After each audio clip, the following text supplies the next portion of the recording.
Kasus anak perempuan berusia 12 tahun di Kota Medan yang diduga mengalami pelecehan seksual hingga terkena HIV/AIDS menjadi perhatian khusus Polda Sumatera Utara. Polda Sumut menurunkan tim untuk membantu Polrestabes Medan mengungkap kasus yang mendera bocah malang itu.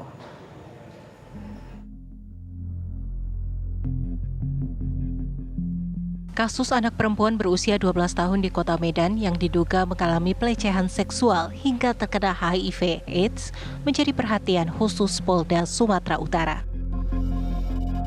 Polda Sumatera Utara menurunkan tim untuk membantu Polrestabes Medan mengungkap kasus yang mendera bocah malang itu. Sejauh ini prosesnya masih terus berlanjut, kemudian Polda Sumut ikut membackup penyidik dari Polrestabes Medan dan terus mendalami peristiwa. Ada dibentuk tim khusus juga enggak, Pak?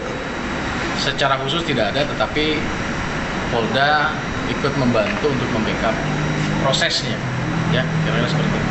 Terus. Hingga saat ini penyidik dari Polres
Polrestabes Medan, Kompol Tengku Fatir Mustafa.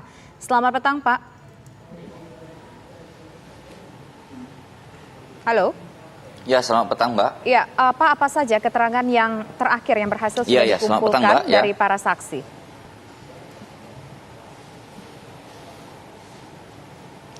Ya, jadi dari hasil penyelidikan yang setelah kami lakukan, berikut keterangan para saksi yang sudah kami ambil keterangannya.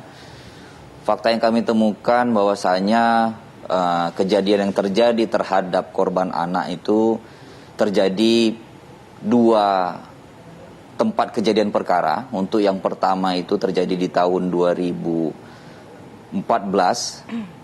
Kemudian yang kedua itu terjadi di tahun 2018 saat ibu anak meninggal dan anak dititipkan ke rumah neneknya.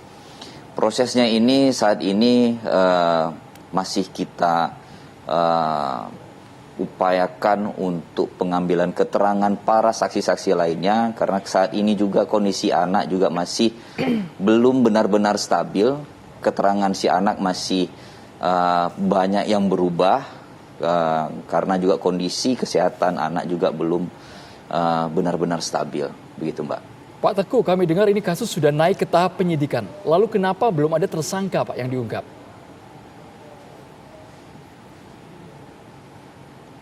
Ya, jadi proses penyidikan sudah kami laksanakan. Saat ini proses berjalan untuk keterangan para saksi belum ada yang menjurus ke pelaku. Jadi saat ini memang salah satu hambatan kami, keterangan anak pun masih terus berubah kaitannya dengan kondisi kesehatan dan kondisi psikis dari anak. Saat ini tim gabungan juga sedang berupaya maksimal dengan pendampingan juga dari Dinas Pemberdayaan Perempuan dan Perlindungan Anak Provinsi Sumatera Utara untuk bersama-sama kami untuk memberikan pendampingan terhadap anak dengan tujuan agar ketika kami lakukan pemeriksaan kepada anak korban, kondisi anak bisa tetap stabil untuk memberikan keterangan selengkap-lengkapnya kaitannya dengan kejadian yang terjadi ini.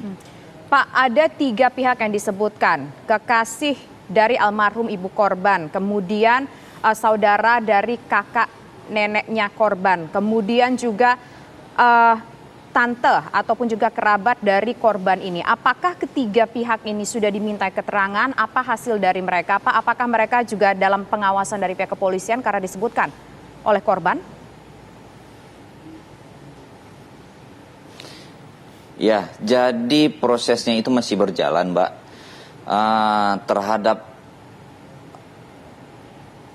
fakta yang kami temukan dari hasil penyidikan kami itu ada 2 nama. Tapi nama itu pun masih kita dalami lagi keterangannya kaitannya dengan perbuatan yang dilakukan, kemudian bukti-bukti lain yang mengarah terhadap perbuatan yang diterangkan oleh si anak. Saat ini proses masih berjalan, kami belum bisa menyampaikan arah dan apa yang sudah kami temukan. Begitu, Bu. Kondisi terbaru, Pak, baik itu fisik maupun psikis dari korban bagaimana saat ini?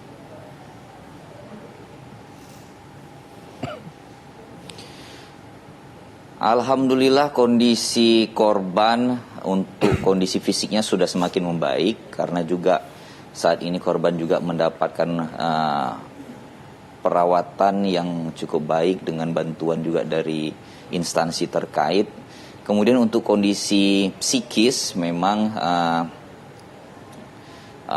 pendampingan terus dilakukan oleh Dinas Pemberdayaan Perempuan dan Perlindungan Anak dan juga bersama-sama juga tim dari unit PPA Polrestabes Medan untuk bisa memberikan pendampingan kaitannya dengan membuat kondisi psikis anak ini agar tetap stabil.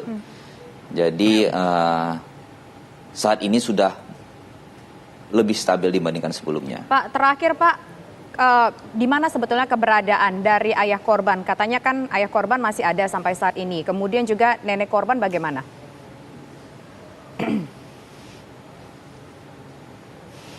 Ya, jadi untuk ayah korban saat ini belum juga dapat dihadirkan karena keberadaannya pun belum kita ketahui, tapi kita sudah berupaya untuk menyampaikan kepada pihak keluarga apabila mengetahui keberadaannya, dan kita juga sudah menyampaikan ke personil kita untuk dapat menghadirkan ayah dari korban. Kemudian saat ini untuk kondisi nenek korban pun saat ini sedang dilakukan perawatan karena beberapa hari yang lalu sempat jatuh sakit, sehingga proses pemeriksaan kami pun terhadap nenek korban ini pun masih ada kendala.